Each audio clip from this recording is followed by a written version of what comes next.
par rapport à la thématique débattue aujourd'hui, liée au délai de paiement, il faut reconnaître que nous avons tous besoin, je dirais, et c'est urgent, d'un dispositif de discrimination positive au profit de la TPE et de la petite PME.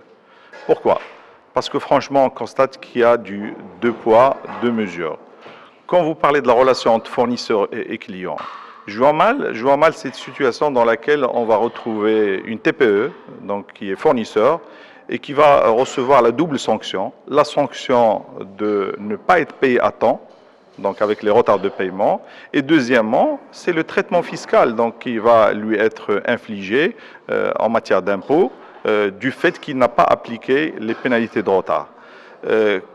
Côté client, je pense que c'est un petit peu la belle vie, quoi, parce que la déduction fiscale de la pénalité est liée à son encaissement effectif, et dans la réalité, c'est très rare que cette entreprise ou ce client va supporter les pénalités de retard parce que le fournisseur va chercher à préserver une relation d'affaires avec lui et dans la plupart des cas, il ne va pas lui facturer les pénalités de retard. Donc voilà un petit peu ce dilemme dans lequel on se retrouve.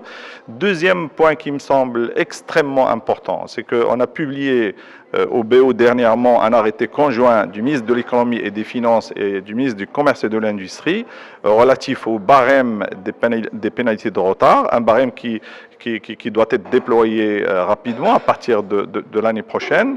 Mais on peut constater, je dirais clairement, que les taux sont beaucoup plus élevés que le taux de 2,4% qui est prévu pour les pénalités de retard en ce qui concerne les intérêts moratoires sur les marchés publics.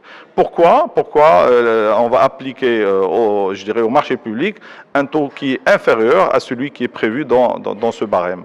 Sans parler bien sûr de ce débat qui est toujours d'actualité et qui est celui de l'article 9 qui est débattu au niveau de la deuxième.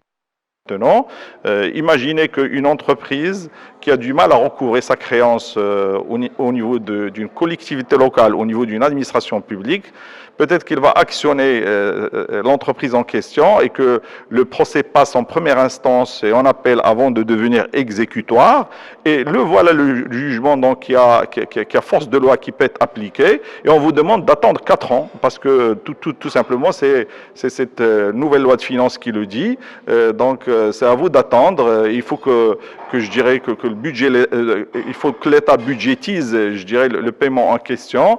Peut-être la première année, la deuxième et peut-être même la 4e année. Et encore, si je dirais cet engagement n'est pas respecté, ben, vous allez encore une fois aller vers la justice. Et franchement, entre-temps, cette entreprise, elle va être en difficulté.